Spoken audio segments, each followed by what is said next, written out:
Railway में नौकरी दिलाने के नाम पर लाखों की ठगी, महिला सहित 3 गिरफ्तार। कांदिवली क्राइम ब्रांच यूनिट 11 ने रेलवे में नौकरी दिलाने के नाम पर ठगी करने वाले एक महिला सहित 3 लोगों को गिरफ्तार किया है।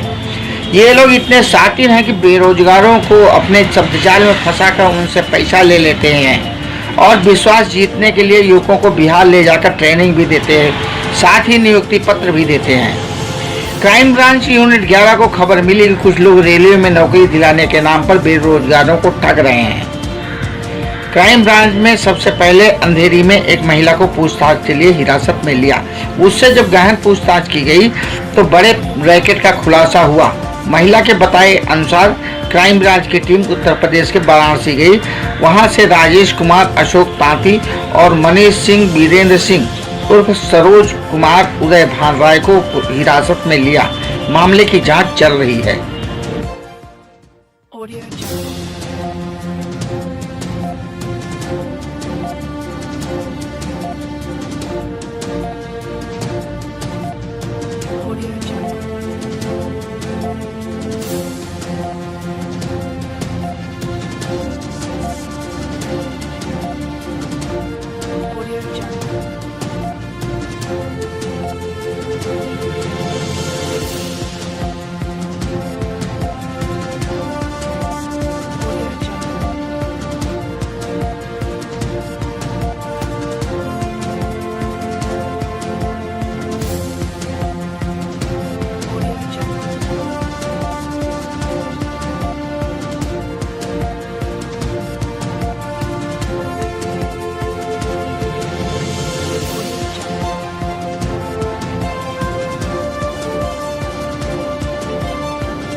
Audio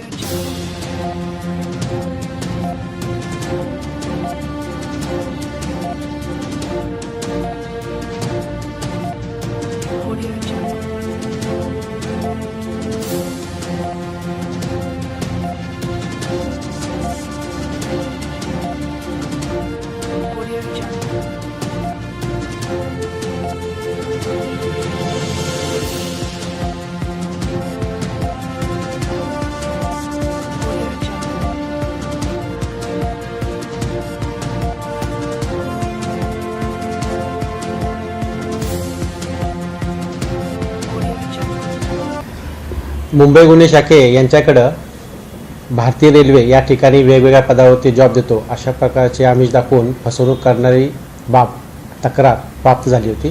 त्या अनुषंगाने आम्ही त्याचा प्राथमिक चौकशी केली आणि त्यामध्ये गुन्हा दाखल करण्यात आला होता। सुरुवातीच्या तपासामध्ये आमच्या असं लक्षात आलेलं आहे की यामध्ये एक आंतरराज्य टोळी कार्यरत आहे, ज्यांनी शेकडो लोकांना, बेरोजगार युवकांना याच्यामध्ये नोकरी देतो रेल्वेमध्ये अशा प्रकारचे आमिष दाखवून त्यांच्याकडनं लाखो रुपये उकळलेले आहेत। याबाबत त्यांनी वापरलेल्या त्यांच्या गुन्ह्याची पद्धत अशी आहे की त्या तरुणांचा त्यांच्यावरती विश्वास बसावा म्हणून रेल्वेचे ते बनावट ओळखपत्र तसेच वेगवेगळ्या पदावरती जसे TC किंवा इतर पदावरती त्यांना जॉब लागलेला आहे अशा प्रकारचे त्यांना नियुक्तीपत्रे देत होती। त्यानंतर त्यांचा प्रत्यक्षात ट्रेनिंग 3-3 महिने त्यांनी ट्रेनिंग घेतलेलं आहे। त्यानंतर त्यांची खात्री पटावी म्हणून त्यांना वेगवेगळ्या ठिकाणचे जॉईनिंग लेटर्स पोस्टिंगचे दिलेले आहेत आणि त्या ठिकाणी त्यांना बनावट प्रकारचं सॅलरी स्लिप दिलेली आहे। सॅलरी स्लिप देऊन त्यांना काही प्रमाणात काही पैसेसुद्धा पगाराचे देण्यात आलेले आहे आणि काही ठिकाणी असे लक्षात आलेलं आहे की त्यांनी मेडिकल हॉस्पिटल करण्याकरता सरकारी दवाखान्याचा वापरही करण्यात आलेला आहे। अशा प्रकारे वेगवेगळ्या राज्यामधून युवकांची त्यांनी फसवणूक केलेलीची बाब तपासामध्ये निष्पन्न झाली। सुरुवातीच्या तपासामध्ये आणि आमच्या तांत्रिक विश्लेषणामध्ये त्यातले महत्त्वाचे 2 आरोपी हे UP या ठिकाणी असल्याची बाब खात्री पटली। आम्ही त्या ठिकाणी क्राइम ब्रांच युनिट 11ची एक टीम पाठवण्यात आली होती।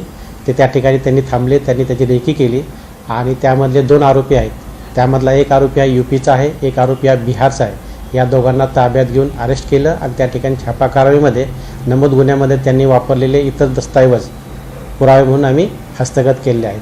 त्या दोन्ही आरोपींच्या तपासामध्ये आमच्या असं लक्षात आलं आहे की त्यांना सहकार्य करणारी त्यांची एक साथीदार मुंबई या ठिकाणी सुद्धा आहे।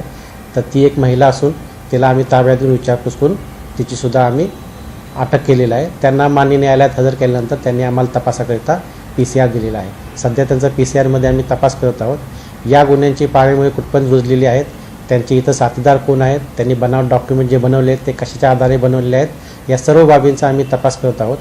आत्ताच्या माहितीप्रमाणे असंही प्राप्त झालेलं आहे की त्यांच्या मुंबईमधले साकीनाका तसेच बिहार आणि इतर राज्यांमध्ये सुद्धा वेगवेगळे गुन्हे दाखल आहेत.